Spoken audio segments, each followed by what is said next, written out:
the Founders Day in oh, let me start that over again. Episode 205's title is Long Time Gone, and it is just it.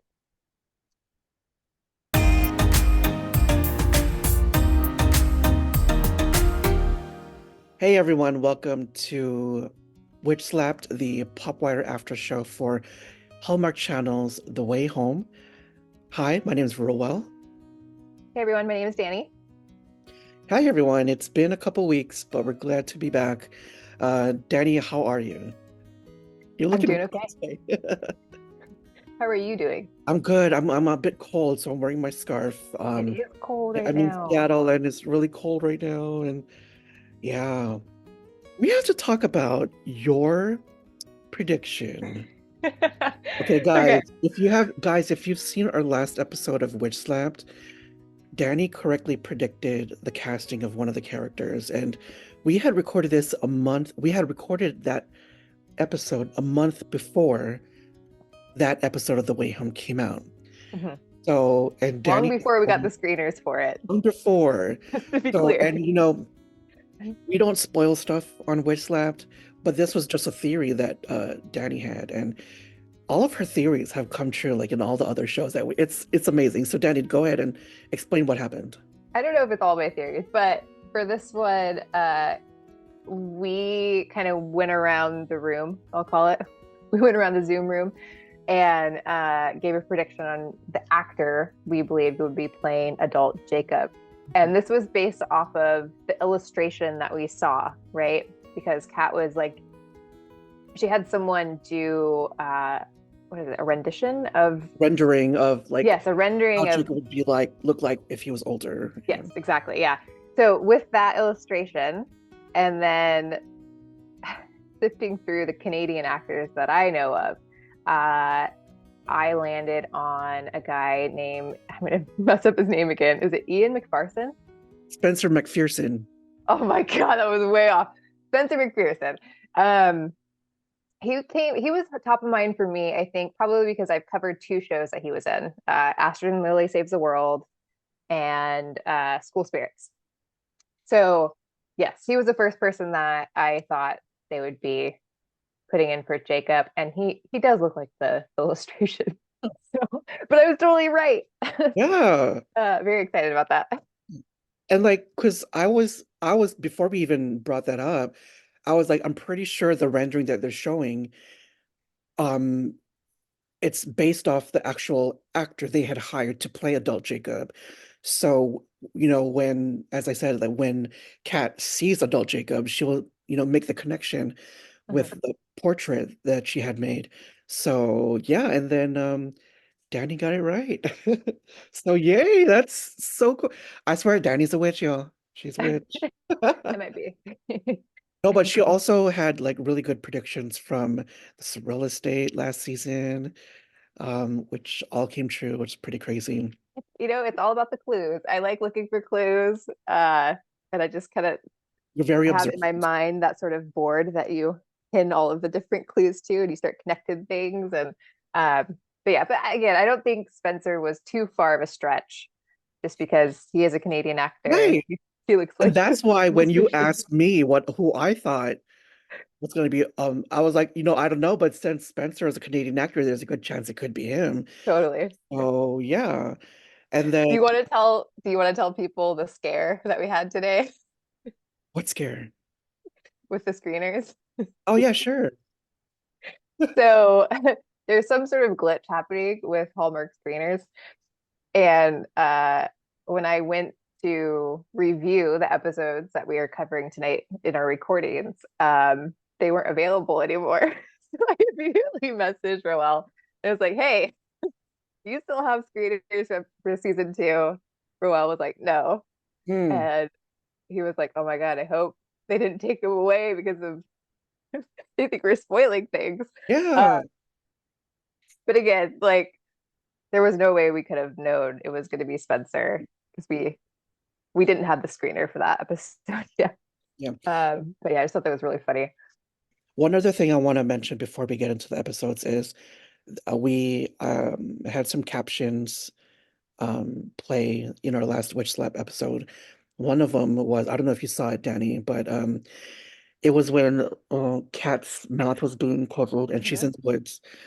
And the caption I put was, "Leave Lexi's body alone!" Exclamation point. And for those who are not familiar, um, her character, Chyler Leigh's character in Grey's Anatomy, her character died due to a plane crash, and her body was out in the woods. Mhm. And we find out later that all these animals were like picking apart her body, like to eat and stuff like that. That's So, gruesome. yeah, very gruesome. And I wish they hadn't said that in Grey's Anatomy because just that visual is kind of disturbing. So, my caption for that photo was Kat trying to tell the animals to leave Lexi's body alone. So, I just wanted to clear that That's a up good because, one. yeah, because when the caption "leave Lexi's body alone," it kind of sounds like something like nasty going on or whatever, you know? So I just wanted to clear that up. Like nasty as in like, you know what I mean? All right, so now we're going to go into episode 205. And Dani, please read the description. Episode 205 is titled Long Time Gone, and the description is as follows. Founders Day in Port Haven brings up memories for Dell, Alice, and Elliot. Kat finds herself caught between two worlds in search for answers. This episode was written by Alexandra Clark and directed by Grant Harvey. Dani, what is who said it for this episode? Oh, yeah. Okay. Um, this one might be easy, but I just thought it was really a cute moment. Um, my quote is, "You got to dip your toe in the water before you swim." And I still want to swim, don't you? Okay. I think I know who it is, but for everyone watching, put it in the comments below who you think it is. Okay. So I think it is, I don't know the actor's name, but I think it's Sam. Yes. Is it? When Sam Bishop. yes, was it? Sam Bish. Bishop. All right, so let's talk about that moment, because that was a pretty nice moment. But for me, I thought it was funny because, as Rita says, like he is going through all the women in Haven, Yeah. and then we see Rita going out with him as well, which I thought Yeah. was hilarious. Remember the scene in the cafe when Sam's like, "Why don't you join us?" And then Rita's like, She's like, "No, don't do it." "Yeah." Yeah. But he's just such a charmer, so I don't blame Del for I like, know. And that's kind of why I chose this quote because it was so smooth. I was like, man, Sam's got some game. yeah. And like for someone to get Dell to strip down and get in the water, like, okay. And I don't know. I thought it was a great moment for Dell too, because she is like loosening up a little bit, opening herself up to having some fun. Uh, it was very unlike her. Mhm. Yeah. Yeah, because it was a very hard episode for her, right? And Mhm. so for her coming out of her shell and having some fun. I didn't like his interaction with Brady when Brady was trying to do right by Dell and he was like playing lawyer for her. Remember? And they were sitting at the dining Oh, that's table right. and like even though Sam understood the contract, understood that there wasn't you could not break the contract Mhm. um, by just verbalizing something. It doesn't really matter. Like you have to adhere to it, right? And there was a 5 year extension to the lease, blah blah blah. Even though he knew that because he's like some big time lawyer, Mhm. he still tried to skate by and not have to pay it, not have to pay Dell. And I don't know, that just really rubbed me the wrong way. I totally see So, that. Yeah, yeah. so I'm not sure about him yet. Now we're gonna go into our favorite moments from the episode. My favorite moment is when Kat and Elliot are setting up the lights at the gazebo for Oh Founders yeah. Day, and they find out that Alice set them up. I thought that was really cute, and the lights come on, and they have this moment, and then the band comes to rehearse to do sound check, and they have this dance. That was my favorite moment, but like a lot of my favorite moments with them too, like I think it was in season one when Kat and Elliot they had a very nice moment in the barn house. Mhm.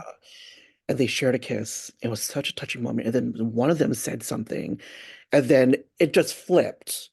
You know what I Yeah. mean? And then they started yelling at each other, and one of them stormed off. And I see a pattern like that. Like with this moment at the gazebo, they were dancing, and then I don't remember what the exact conversation was, but something was said, and then they got upset, and then yeah. Do you remember that part? Yeah. So what I remember is Kat shares with Elliot that she told Oh, Susanna that's Augustine, that he had been time traveling, and Elliot was like, "What? You're pulling another Augustine into this fold?" You know, and he was really upset by it because it obviously had a negative impact on his life, and he's concerned about how Kat is now going to be affecting someone else's life and his family.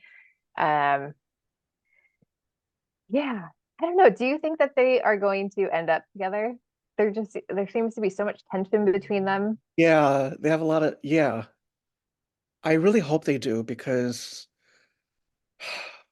um you know I he has been wanting her to be with her for a long time, ever since they were young. And um I don't I yeah, I really hope they do, and I hope they can come to a place where they don't argue. And like it's crazy how fast that he kind of flipped on that though. Mhm. But yeah, it's all these sweet moments that are ruined by or shortly after by something someone says, and then that moment is over.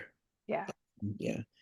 I I think Elliot at some point needs to make up his mind where he wants to be in this story. Like, does he want to be supportive of Kat and her travels to find Jacob, or does he want to not have anything to do with it?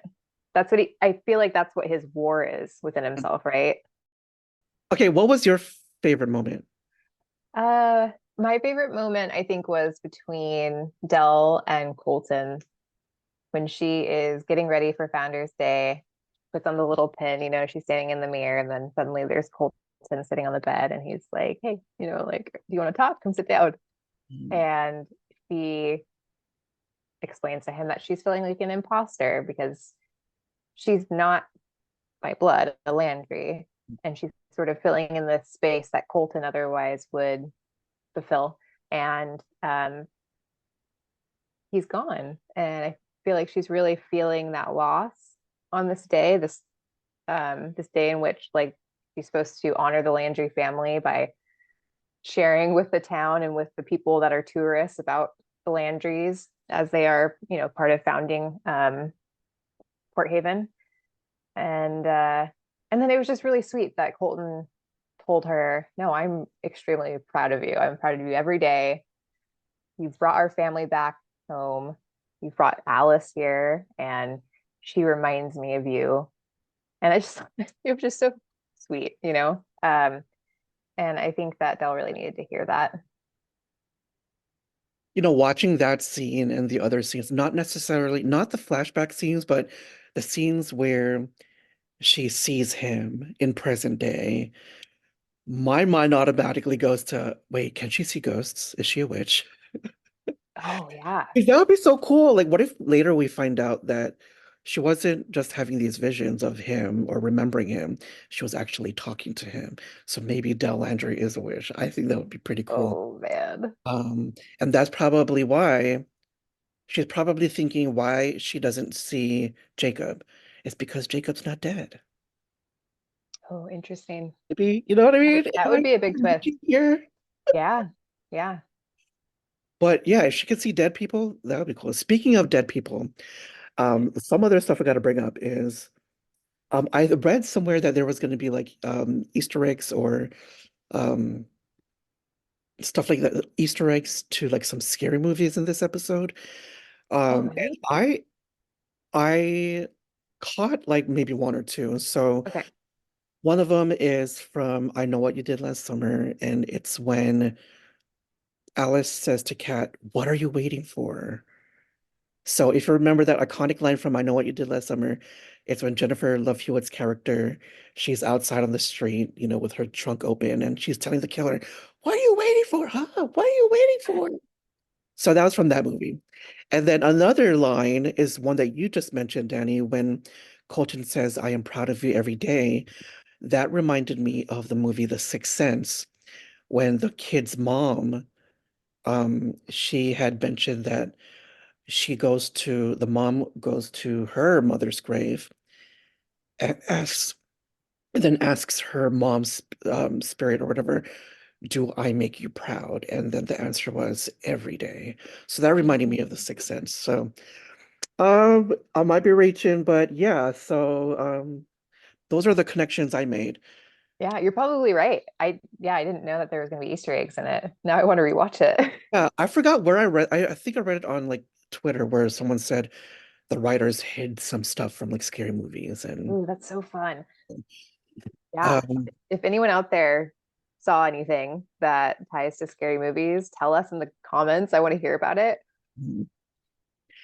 one other thing I gotta mention that's really funny is there was one scene in this episode where Alice goes to Elliot's house and then the dad, I think his name is Vic. Do you Vic. remember Vic? Mhm.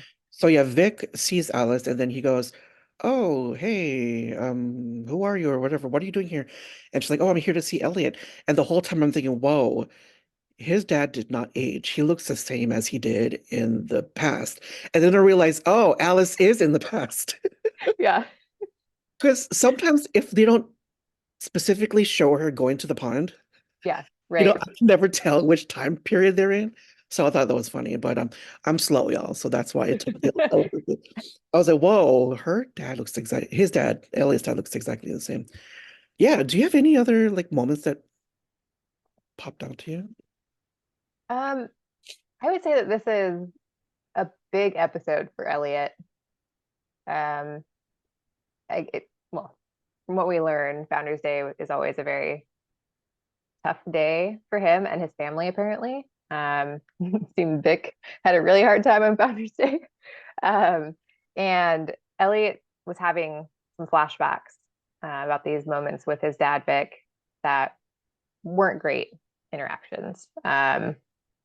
Like we knew that Vic was an asshole, but now we like are actually seeing it. And it's like no wonder he didn't like his father, you know? Um, And is this the first time we're seeing him? I I feel think like, so. I think this yeah. is the first time we're actually seeing his face. Yeah. Yeah. But that scene when adult Elliot is welcomed to the stage on the in the gazebo and he's supposed to address the crowd, talk about his family. Um, and he has that flashback of his dad being up there and him as a teenager in the crowd watching, and his dad just like goes on this rant about how the Augustines have been treated like trash for 200 years and all this stuff. And but August or not Augustine, excuse me, but Elliot kind of takes his power back, right? Because in that moment when he's a teenager, it looked like he felt very helpless because he couldn't do anything about it.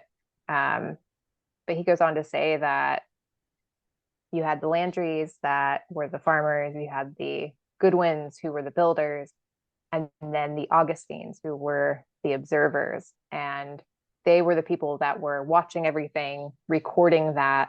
And it's not that they ever lived in the shadows, they were actually the light, right? Because they're writing about what matters.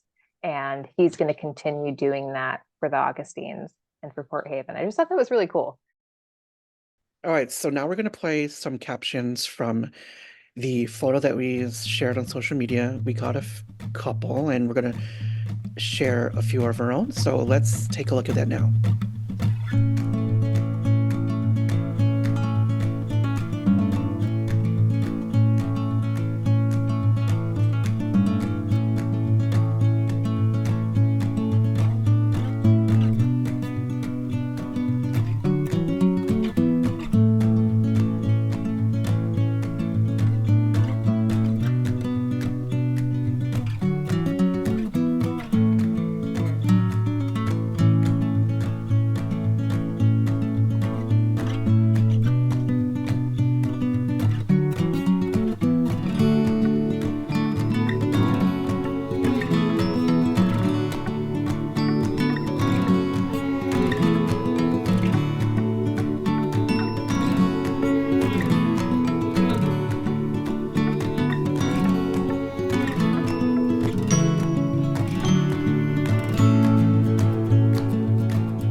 right, so those are our captions. They're really cool. As always, keep an eye out on our social accounts and look out for the post where we ask you to caption this photo.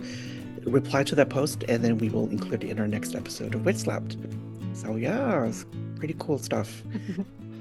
All right, so it's my turn for Who Said It. This one is also easy, and I'm sure you're gonna get this. Okay. Only took one small fix to get the whole thing glowing again.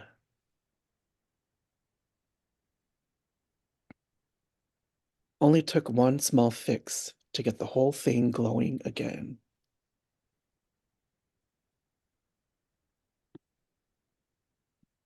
Oh, wait.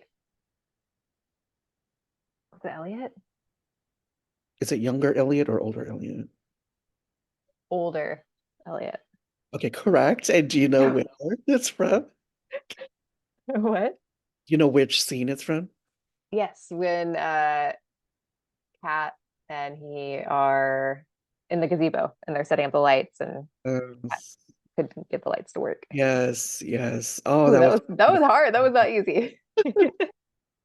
yeah, I love that. Only took one small fix to get the whole thing glowing again. And that could be like used in so many ways, like metaphorically or whatever. And Yeah, love that. sounds like a life motto. Yeah, yeah. Okay. All right. So big moments from the episode. Dani, what are some of your, or one, or however, of your big moments from this episode? So I think we need to talk about the ending, right? The big cliffhanger where we see Jacob finally come home. And by home, I mean he's still in 1814.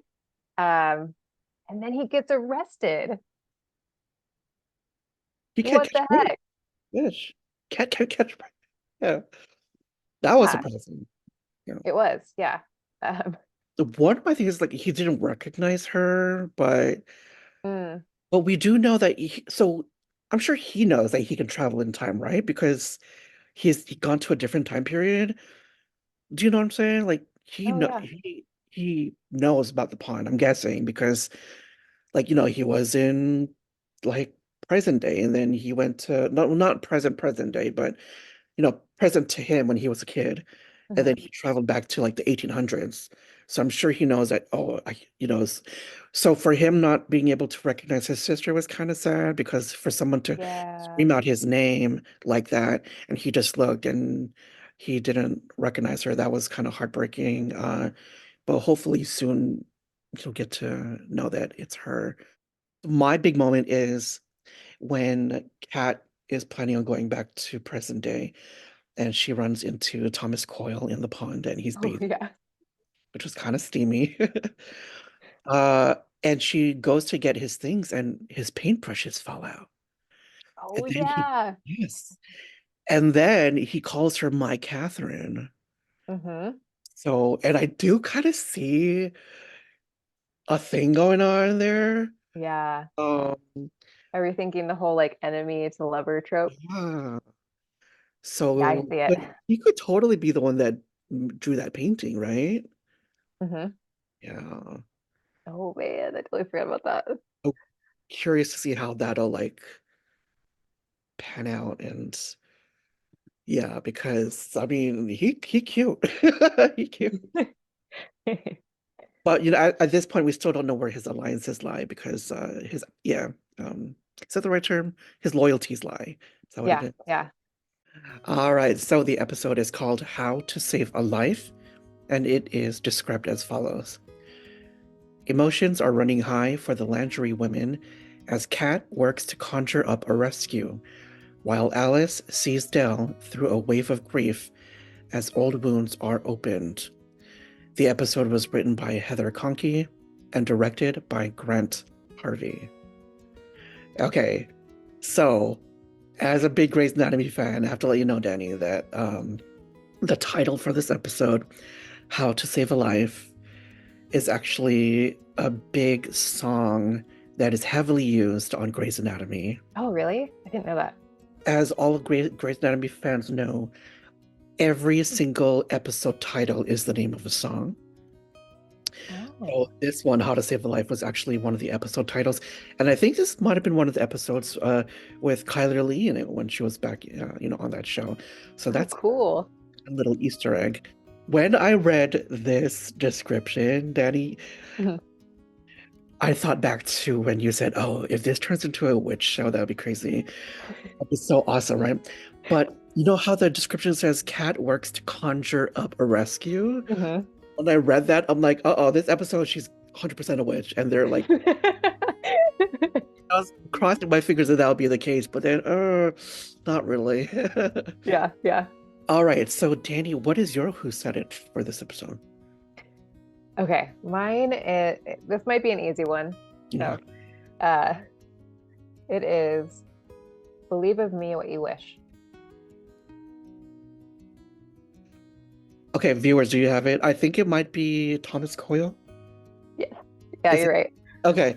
Uh, I think it's when she's saying that, we can't trust you because you are part of Jacob being arrested at the beach, Yeah, and I told you he was going to be there. Is that why were you responsible? That's right? yeah. Yay! Good job. Yes, yes. Okay. My favorite moment, I love it. It's when Susanna and Kat they go to Cyrus Gooding's place and they're dressed alike. And after he gets knocked out from the what was the name of the something weed? Jimson weed. Jimson weed? Jimson weed. Yeah, Jimson weed. Okay, I've never heard of that before. But yeah, it knocks people out after they've consumed it, but not for a while, which is what Susanna's been trying to tell Thomas like the entire time, but he keeps cutting her off. Kind of rude. Well, very rude. yeah, Uh, but then I thought it was brilliant how Kat and Susanna I was gonna say, can I say fucked? Yeah, fucked with Cyrus's mind when he ran after them and then they yeah, split in two and then they're like doing this whole thing. I loved it. They're working together. It, that was my favorite moment. What yeah. was That's one of my favorite moments too. I loved that part. Yeah. and what was your big favorite moment from this episode? Oh, of course I chose like another like sad, tender moment. Um, the moment between Dell and Alice. Dell finally got the phone call that she had been waiting for from the police about, possible evidence of Jacob. And they tell her that they were wrong. It didn't have anything to do with Jacob. And so Dell is, she's once again hit with like a huge wall of loss and pain. And Alice says, "What can I do for you?" And she just says, "Hold me and, Hmm. and don't leave me." And I just thought, oh God, that was such a beautiful moment for them. Like Dell adores Alice, and I think Alice really adores her grandma as well. And Alice has been wanting to be there for her, and Dell is not one to take help and support, right? Especially when it comes to like her family. She doesn't want to have to lean on her family members, but she finally just like let her wall down and said, "Yeah, take care of me. Like I'm pretty great now." I thought that was a really special moment. Mhm. Yeah. And my heart breaks for Adele because yeah, she's been getting these phone calls like her whole life, right? Mhm. And it's either a psychic that's telling her that he saw Jacob in the water asking. So what are your thoughts on that though? Like, could this psychic actually be an actual lead? Do you remember that phone Yeah, call? that crossed my mind too. Like maybe that person actually did have something substantive to tell her, because obviously we know what happened to Jacob. Um, but I don't think it was the right timing for her to hear that. Yeah. Yeah. And obviously she's not going to think like, how could she believe that her son time traveled? Yeah. Yeah. Yeah. But I wonder how she's eventually going to find out though, because I think this season is the season she'll find out. Just don't know Right. how it'll be. Yeah. If we go back to the original poster that was promoting this season, right? It was Dell, Cat, and Alice at the edge of the pond, and Dell's kind of like leaning down towards the water. So yeah, I think at some point she's she's gonna learn about it, This and season for sure, right? Yeah. hopefully that's when we see her reunited with Jacob. Yeah. That would be amazing. Mm, yeah. Yeah. But back to the Jimson weed thing, I had Yes. never heard of it either, so I looked it up. I'm sure you And did. Yeah. Tell me what you found. it is a flowering variety of nightshade plants. And it actually has a really beautiful flower. It's like a big white flower that kind of looks like a trumpet. But it goes by other names like devil's snare and Hmm. devil's trumpet, and it's poisonous. And, it causes hallucinations and delirium and like a whole host of other really bad side effects, and it is fatal. So Hmm. don't try it at home, kids. Hmm. Don't drink it with your rum. So now my question is, since Susanna said she's a healer and she works with herbs a lot, obviously, Hmm. and different plants and stuff, so could she just be like doing that kind of stuff, but not magic? Because we were hoping she would be a witch, right? Yeah, yeah. I guess the other thing about the Jimson weed is it was used for medicinal purposes like Hmm. a long time ago. So yeah, I mean it could be that she's just uh an herbal healer. Yeah. I don't know. She's still a witch in my mind. There's something different about her, I think. Fingers crossed, right? Yeah. Yeah, yeah. Because like as you said, if this, yeah, I can't. I keep saying this, but as you said, if this turns into a witch show, that would be amazing. I would love it. All right, so now we're gonna go into caption this. I have a good, I have a good one. Oh, I I'm not can't wait to gonna, see it. yeah. So, but I'm not gonna tell you guys where it's from. But if you guys know the reference, leave it in the comments below. Then I'll explain it in next week's episode of Witch Slap. So, look forward to that. And let's play that for you right now.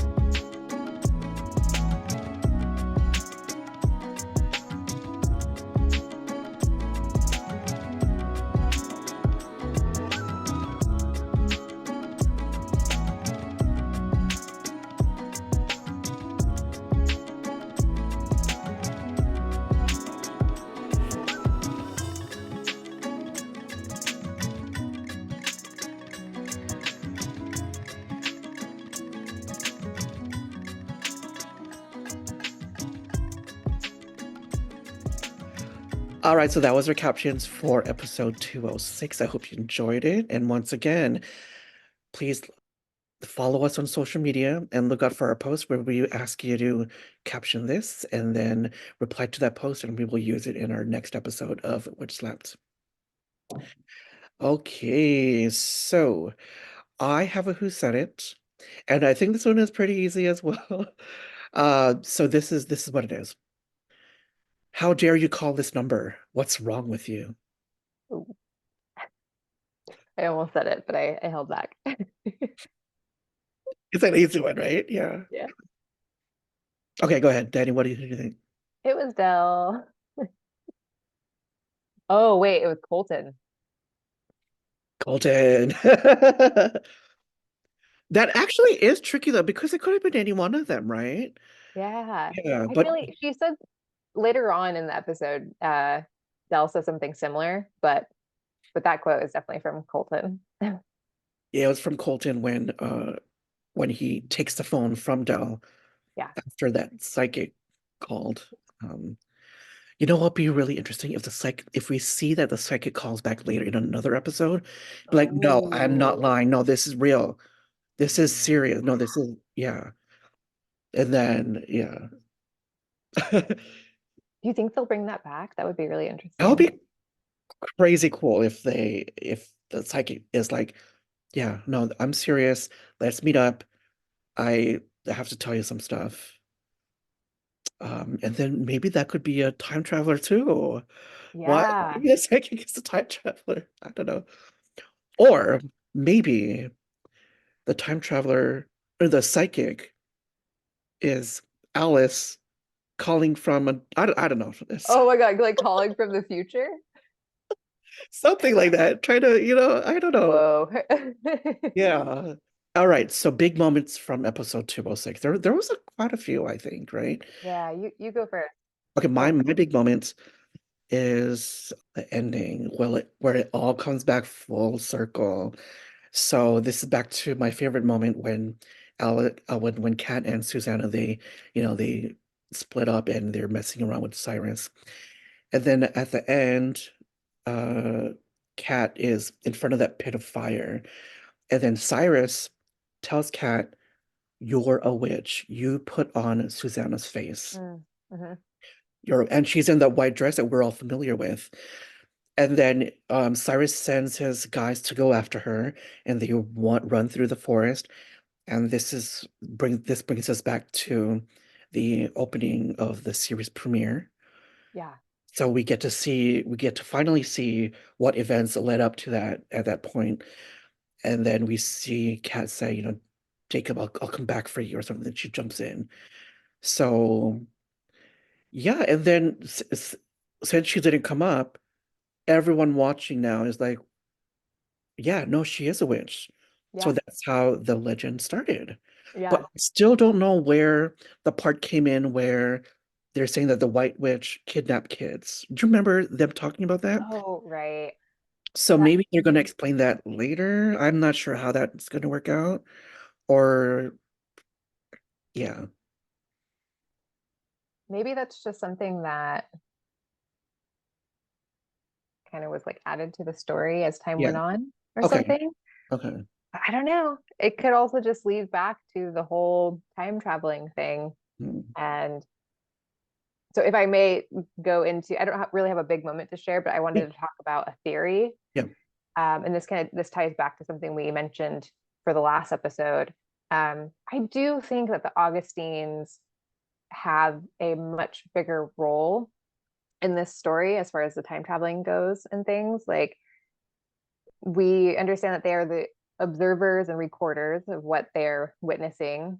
Mhm, We saw that Jacob's clothes were buried in uh, the Landry's plot of land where they were farming, and um, and then if you guys remember, I think it was the start of the season 2 premiere where it opens with young Jacob back in 1814 approaching the pond, and there's an older woman there, and the older woman clearly knows about the pond, right? Who is she? Like, was that his adopted mother, or was it an Augustine? mm, Like, someone's trying to cover up his traveling. mm, So I don't know. I just kind of feel like there's a tie there with the Augustines. Like, and then how Susanna didn't really react to Kat telling her that she time traveled. You would think that would be like a big like mm. what? Yeah, yeah, um, so I don't know. There's something there. mm, yeah. And I think that's also why maybe Elliot isn't too surprised about the whole thing as well, because Mm, the whole Augustine family like possibly like knew about it or something. Maybe I yeah. Well, I don't know that because in the last episode he didn't know that Kat had told Susanna, oh right? yeah. That he got really upset. But I wonder if at some point he's going to start looking through the Augustine records and see that there is something written about it. Mm. And then what I forgot to mention too is I love that Susanna keeps a bag of clothes for Kat the Yeah. same way young Elliot did for Alice, and Yeah. he also leave little notes. So I thought Hmm. that was very sweet. Yeah. And then who was your favorite of the episode? Mine would be Chyler Leigh also. I think in the very start of the episode where she has this like explosive reaction to Jacob being arrested, and then her just like fierce commitment to find him, whether he's at the jail or later we find out that he's at the Goodwin home. Um, yeah, she just was on this extra level of intensity for this entire episode. And yeah, and then that scene where she finds Jacob finally, and her little brother is like finally in her arms again. Like that was just, yeah, like as you said, it was very touching. And Mm. you could see like the love was just like overflowing coming off the screen for that scene. That actually reminds me. So when you brought up Spencer McPherson for the casting of Walter Jacob, at first I was like, in my head, I'm kind of thinking, wait, I think he seems like a kind of too young for Susanna. But I think it's because I'm used to seeing him play like a high school, Yeah. right? He plays all these high school characters in the shows that he was in, School Spirits and Astrid and Lily Save the World. But I guess this, they make him older, they put like a beard on him and everything. Mhm. But my question is, okay, so when Kat is going back into, I think it was 1814, is their age gap the same as how it was in real, you know what I mean? Because Yeah, I think it is. it is, Yeah. okay. Yeah, because 20 something years has passed since he disappeared. And Okay. when he goes back to find him, it had been that same amount of time. Okay. Because all the Yeah. time jumping, I get so confused, like, Yeah. oh, is he gonna be young? That's why I was surprised when we found out that it was adult Jacob, because we always thought he would be kid Jacob. Mhm. I think the last thing, and maybe this isn't a surprise for anyone, but I think this episode sort of solidified for us that the traveling lore for this story really is like a loop. And I think it was the key, the Goodwin key, that sort of tips that off.